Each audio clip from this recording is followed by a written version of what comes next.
Today, we enter the solo round. We finally get to use our Club Nintendo Gold for something, if it hasn't already expired yet. Is Nintendo's kitty image finally gone? And details about another Kirby title.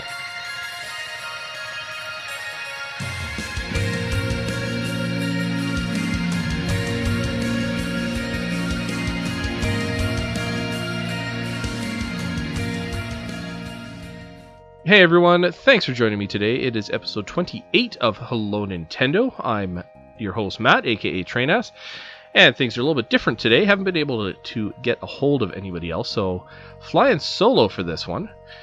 So it should make it a bit of a shorter episode.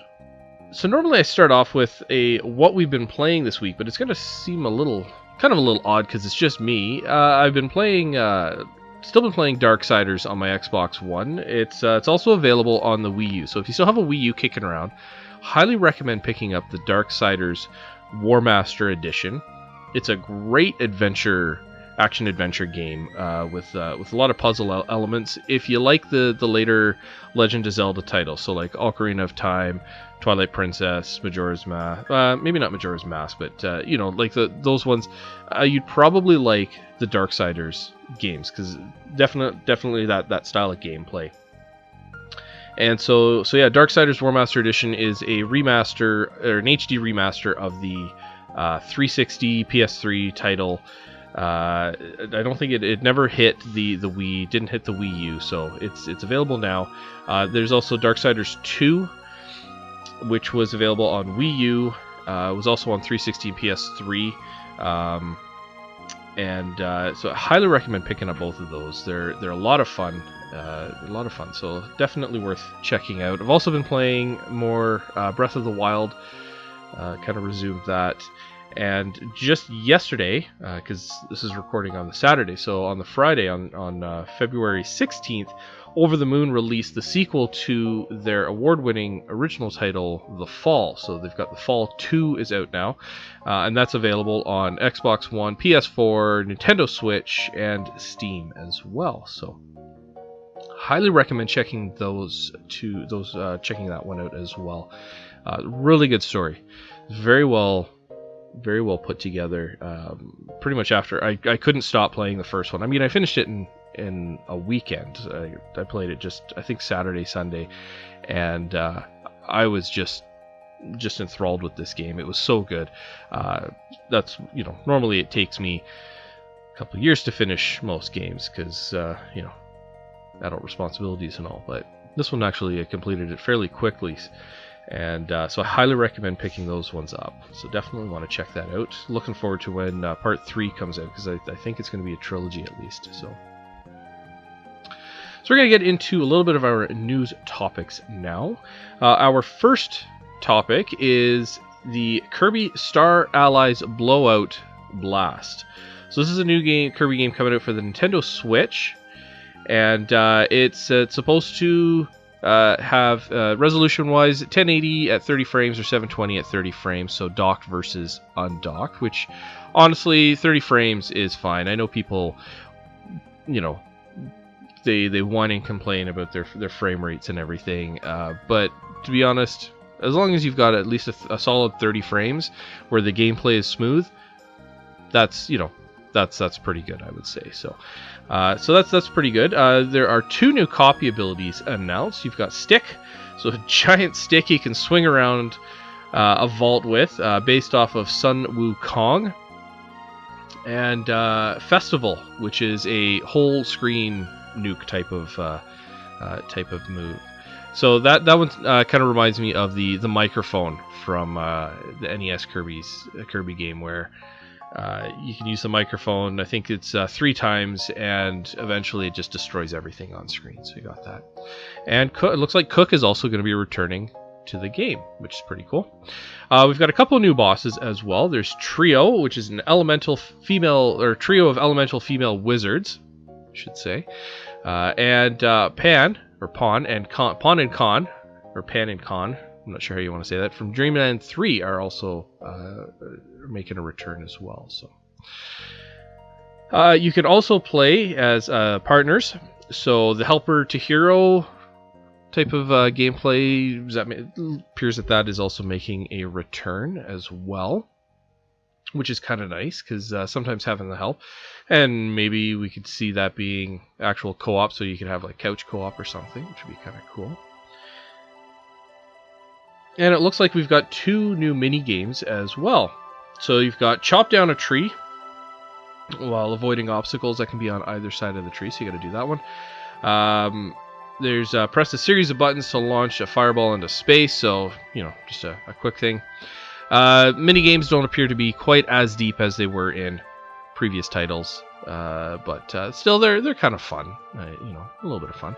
And not sure if there are, but we could see more than just those 2. It is a Kirby game, and a lot of times they have a variety of mini games in them. So I always like the claw machine one from the NES Kirby, and I started to get pretty good at actually grabbing the big giant Kirby, so you get all the extra lives, and that was always fun, and so that's kind of cool. So let me know if you're going to be picking up the Kirby. Leave a comment in the thread, and I will probably pick this up because it's I know my kids quite like Kirby. They quite like the Kirby games. They definitely enjoy playing the 3DS ones, so I will be picking this up now. Whether I let them actually use my Switch or not is kind of the big question, because they do pretty much use the Wii U is kind of their system now. So, but we'll see. So our second news topic is the My Nintendo is now getting Switch rewards, so you can use your gold points for actual to get discounts and get stuff through My Nintendo. For the Switch, it's always been the 3DS and it's been the Wii U for the longest time. So it's now I mean we're coming up to the 1-year anniversary of the Switch. So it's at least it's come out now and not still another 2 years from now where Nintendo's saying, please wait, it's still coming, like they do for their online. So that's all right. You end up getting starting in early March. You can exchange your My Nintendo Gold points for Switch eShop money. So you can get 5% back for digital eShop purchases and gold points. You get 1% back on physical. So a $50 purchase will net you 250 gold points, or 50 gold points for a physical. So 1 gold point is worth 1 penny. So that seems to still be kind of on par as well. So that's not too bad. Hopefully your gold that hasn't expired yet, which is always something that I found was really odd, is that your gold points expire, because I don't think, like, I've got Xbox Live and I don't think my Xbox Live points expire. I know if I don't, maybe they do. I haven't looked into it. I still think it's really odd that's happened, but so that's all right. That's we'll hopefully try and get more people to purchase stuff through the eShop. I know I go pretty much all digital these days. I did all digital on the Wii U, and it burned me a couple times where I had a hard drive die on me, so I lost all of my games and the game saves, which really irked me. And then just recently, where my 3-year-old decided to format my Wii U, and again, I lost everything. All my game saves, everything I'd unlocked, the whole shebang, and I was pretty upset about that. So, but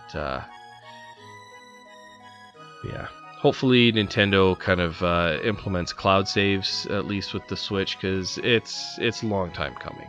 I mean, we really need it. There have been stories about people that have had their Switches sent in for repair, and they get them back, and the issue has been fixed, and Nintendo sends a letter saying, "We're sorry, there's nothing we could do, we had to format your system." So there's almost no excuse at this point why we don't have cloud saves.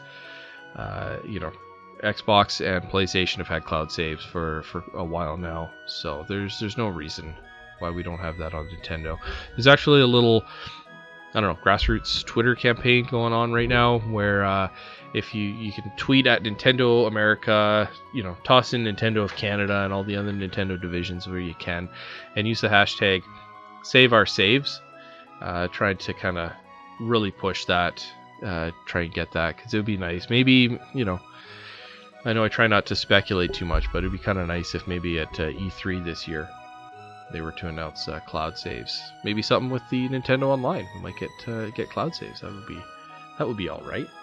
And so we've got a little bit.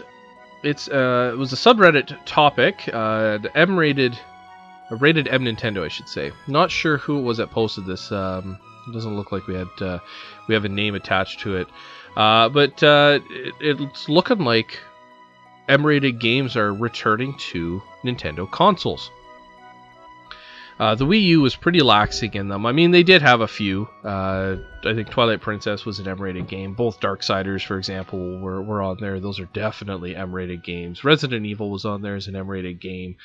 I think Watch Dogs, that might be a T game, I'm not sure. But yeah, Watch Dogs is on there. Bayonetta 1 and 2, definitely up there. Rated, I think they were rated T. They might have been rated M. I don't remember exactly. So the SNES had, and I think the N64 had a lot more M-rated titles, and then they kind of dried up a little bit, which is where Nintendo definitely got that kiddie image from. So, but on the Switch, Bayonetta 1 and 2 just released on Friday. Bayonetta 3 is in the works. That should be coming out in a little bit. We've got Doom that's been released on the Switch. That got announced. Was that at E3 or was that Ubisoft? But that got announced a while ago, and that's had a lot of hype and praise across the community. That's been a lot. We've got Wolfenstein 2 coming out later this year. Sure, it's later than the PS4 and Xbox counterparts, but hey. We still got Wolfenstein 2. Skyrim and L.A. Noire were also released on the Switch, and if you haven't picked up L.A. Noire, again, highly recommend getting that game. It's really good. It's very well done. It's a lot of fun. You play as a detective in I think it's like the 50s or the 40s in L.A. And so it's a Rockstar game, so it's open world. You can definitely tell they've used their experience with the GTA titles, built upon that. Like even the UI looks very similar to that, where you've got the map in a corner, and you don't have a whole lot else on your screen. You don't really see too much of a health bar, stuff like that.